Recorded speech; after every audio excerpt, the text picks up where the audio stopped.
Square Enix just released a new version of Final Fantasy IV for iOS, Android, and Steam. Part of the Pixel Remaster series, this is a 2D remaster of one of the most celebrated Japanese RPGs of all time. Given that Final Fantasy IV has already had several remakes over the years, you might be wondering how this one compares to the others. Is it the best version of the game, and is it worth the price? This video will hopefully answer those questions. Final Fantasy IV is a classic Japanese RPG, where you control a party of up to 5 characters on an epic adventure that spans an entire world and beyond. The heroes fight monsters, explore dungeons, wield legendary weapons, and master powerful spells. The protagonist is the Dark Knight Cecil, but the game's defining feature is its large roster of playable characters that join him on his quest. Different allies come and go as determined by the story, and it's your job to take advantage of their different strengths and abilities to overcome the game's challenges and conquer its many dungeons. Enemies are fought in random encounters, and you should expect to see a lot of them.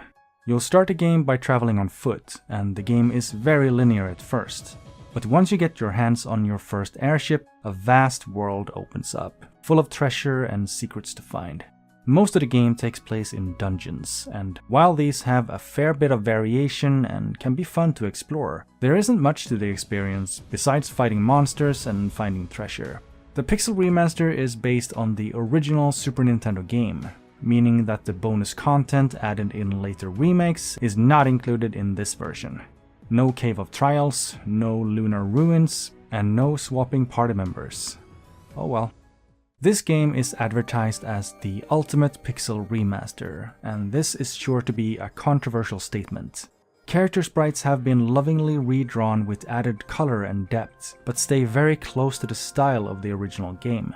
Monsters and environments are recycled from earlier remakes, but have been upscaled for the higher resolution. Cutscenes are slightly embellished by new visual effects. Dungeons get some added ambience, and fire and water are gorgeously animated. Just look at the way the ship cuts the water in this one scene. Beautiful.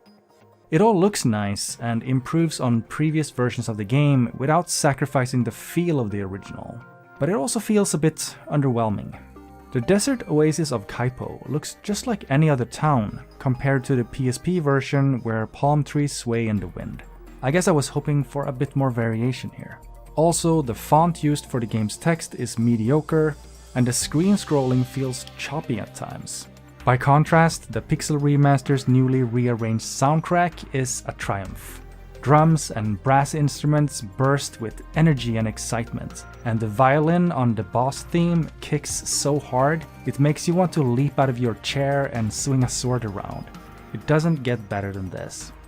Combat uses the famous active time battle system, where characters have an action bar that fills up over time and get to make a move when it's full. The heroes can attack, defend, and use items, and each character also has their own unique abilities. Rydia can cast spells and summon monsters, Edward can charm or put enemies to sleep with song, and Kain leaps into the air to deliver devastating jump attacks. The Pixel Remaster includes all character abilities from the original Japanese version, such as Cecil's Darkness attack and Rosa's Prey command. The addition of these abilities gives you more options in combat, which is much appreciated, especially in the early game. Combat is pretty straightforward, but often requires a bit of strategy. Many enemies are strong against certain attacks, but have weak points you can exploit. Other enemies have powerful counterattacks or dangerous abilities that make them a priority target in combat. You now also have the option of switching between active characters with the press of a button, giving you even more control over the flow of battle. But for most fights, you can safely activate the Pixel Remaster's auto battle feature. Auto battle can be toggled on and off at any time, and while it's active, the characters will repeat their last order over and over. Auto battle also applies a fast forward effect to combat, cutting down on the amount of time spent in random encounters. This feature was great in the first 3 games, and it works even better with the active time battle system. Overall, the Pixel Remaster is a fairly easy game. Characters level up a lot faster than in other versions. The new map makes exploration and treasure hunting trivial, and the quick save feature means you're never gonna have to worry about redoing a dungeon if you stumble along the way. Other changes are there to smooth out the overall experience. You no longer drop gold when running from battle, arrows are infinite, and the inventory can hold as many items as you want. You can also dash in towns and dungeons by holding down a button, and for the first time there's diagonal movements, which just feels great. Menus are fast and easy to navigate. Combat is smooth and responsive, with characters leaping into action the moment you press the button. And the game finds a nice compromise on its old school roots. Cecil's dark sword still can't hurt the undead. Edward still sucks, and some of the bosses can still wipe the floor with you if you don't pay attention. Final Fantasy IV is a mostly linear experience, but it doesn't hold your hand like a modern game would. You're expected to gather information from NPCs and pay close attention to what they're saying, instead of just following a marker on a minimap. You know, like a role-playing game. Final Fantasy IV tells the story of Cecil Harvey, a dark knight in the service of the Kingdom of Baron. He has a crisis of conscience after he is commanded to murder innocent people in order to steal the world's 4 elemental crystals for his king.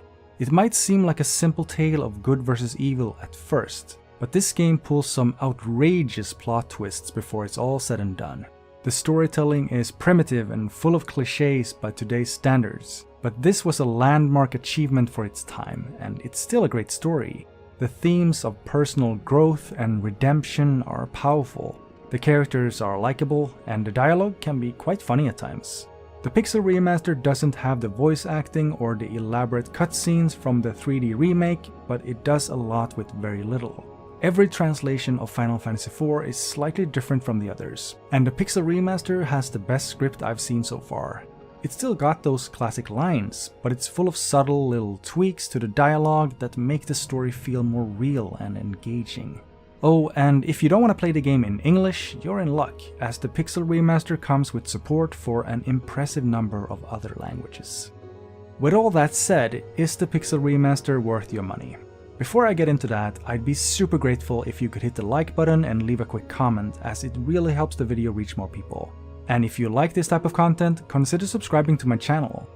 Final Fantasy IV is one of the greatest JRPGs of all time, and this version is no exception.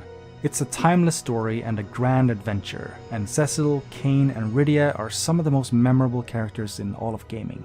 That said, the Pixel Remaster isn't gonna rewrite the book on Final Fantasy IV. If you've already played the game, there's no reason you should rush out to buy this version. In terms of features and content, the Pixel Remaster isn't gonna replace the 3D remake or the complete collection for the PSP.